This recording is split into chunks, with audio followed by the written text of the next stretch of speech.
যাদের বাজেট 10 থেকে 12,000 টাকা এবং এই বাজেটে একটি সেরা স্মার্টফোন কিনতে চাচ্ছেন তাদের জন্য আজকের ভিডিওটি।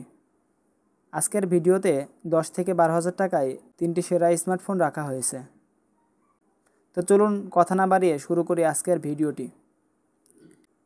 লিস্টের 3য় নম্বর ফোনটি হলো মটোরোলা মোটো G25 পাওয়ার। এই ফোনটি বাংলাদেশের বাজারে আনঅফিসিয়ালি 128GB ভেরিয়েন্টের প্রাইস পড়বে 12,000 টাকা। চলুন দেখে আসি ফোনটিতে কী কী প্রোভাইড করছে। ফোনটির ব্যাক প্যানেলে ডুয়াল ক্যামেরা সেটআপ দেখতে পাবেন, যেখানে 50 মেগাপিক্সেলের মেইন শুটার, 2 মেগাপিক্সেলের ম্যাক্রো ক্যামেরা এবং ফ্রন্টে থাকছে 16 মেগাপিক্সেলের একটি সেলফি ক্যামেরা। ফোনটির ক্যামেরা দিয়ে 1080 30fps ভিডিও শ্যুট করতে পারবেন। ফোনটির ডিসপ্লেতে থাকছে 6.56 ইঞ্চির IPS LCD প্যানেল, যেখানে 90 hertz refresh rate, 537 nit peak brightness এবং গরিলা গ্লাসের প্রোটেকশন পেয়ে যাবেন। মজার ব্যাপার হলো 10 থেকে 12,000 টাকার ফোনেও পাঞ্চ হোল ডিসপ্লে পেয়ে যাচ্ছেন। ডিসপ্লে থেকে HD+ রেজুলেশনের ভিডিও প্লে করতে পারবেন। ফোনটির চিপসেট হিসেবে ব্যবহার করা হয়েছে মিডিয়াটেক হিলিও G85 এবং জিপিইউ হিসেবে থাকবে মালি G52। এই প্রসেসরটি টেকনো ক্যামন 20তে ইউজ করা হয়েছে। আর ফোনটির দাম হলো 20,000 টাকা।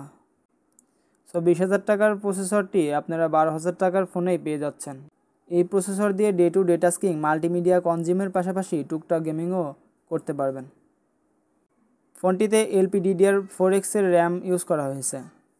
এই ফোনটিতে সাইড মাউন্টেড ফিঙ্গারপ্রিন্ট পেয়ে যাবেন এবং সাউন্ড সিস্টেমে থাকবে স্টেরিও স্পিকার। ফোনটিতে 6000 mAh একটি ব্যাটারি পেয়ে যাচ্ছেন এবং সাথে থাকছে 30 ওয়াটের একটি ফাস্ট চার্জিং চার্জার। সত্যি বলতে 12,000 টাকায় বেশ ভালো একটি প্যাকেজ পেয়ে যাচ্ছেন। যারা 10-12,000 টাকায় ভালো একটি ফোন চাচ্ছেন তারা এই ফোনটি নিতে পারেন। লিস্টের 2য় নম্বর ফোনটি হলো ইনোভা 30। এই ফোনটি বাংলাদেশের বাজারে অফিসিয়ালি 128GB ভেরিয়েন্টের প্রাইস পড়বে 11,699 টাকা। ফোনটি এই বাজেটে বেশ ভালো কিছু প্রোভাইড করেছে। ফোনটির ব্যাক প্যানেলে 3টা ক্যামেরা দেখতে পাবেন, যেখানে 108 মেগাপিক্সেলের মেইন ক্যামেরা এবং ফ্রন্টে থাকবে 8 মেগাপিক্সেলের একটি সেলফি ক্যামেরা। এই ক্যামেরা দিয়ে 1080 30fps ভিডিও শ্যুট করতে পারবেন। ফোনটির ডিসপ্লেতে থাকছে 6.56 ইঞ্চির IPS LCD প্যানেল, যেখানে 90 হার্জ রিফ্রেশ রেট, গরিলা গ্লাসের প্রোটেকশন এবং HD+ রেজুলেশনের ভিডিও প্লে করতে পারবেন। আর এটাতেও থাকছে পাঞ্চ হোল ডিসপ্লে।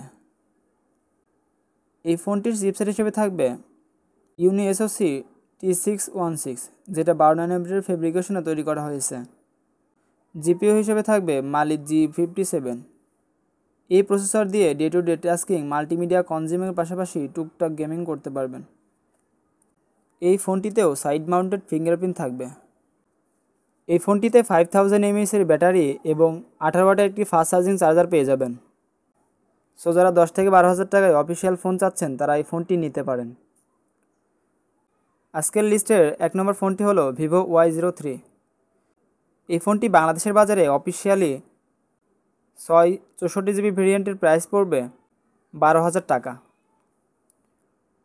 ফোনটির ব্যাক প্যানেলে থাকবে ডুয়াল ক্যামেরা সেটআপ, যেখানে 13 মেগাপিক্সেলের মেইন শুটার এবং ফ্রন্টে থাকবে 5 মেগাপিক্সেলের একটি সেলফি ক্যামেরা। ফোনটির মেইন ক্যামেরা দিয়ে 1080 30fps ভিডিও শ্যুট করতে পারবেন। ফোনটির ডিসপ্লেতে থাকছে 6.65 ইঞ্চির IPS LCD প্যানেল, যেখানে 90 হার্জ রিফ্রেশ রেট সুবিধা পেয়ে যাবেন। এই ফোনটিতেও চিপসেট হিসেবে থাকবে মিডিয়াটেক হিলিও G85, যেটা 12 ন্যানোমিটারের ফেব্রিকেশনে তৈরি করা হয়েছে এবং জিপিইউ হিসেবে থাকবে মালি G52 MC2। এই প্রসেসর দিয়েও day to day tasking, multimedia consume easily করতে পারবেন এবং পাশাপাশি টুকটাক গেমিংও করতে পারবেন। ফোনটিতে 5000 mAh এর একটি ব্যাটারি ইউজ করা হয়েছে এবং সাথে থাকছে 15 ওয়াটের একটি ফাস্ট চার্জিং চার্জার। এই ছিল আজকের video. Thanks for watching my video and do subscribe for more videos.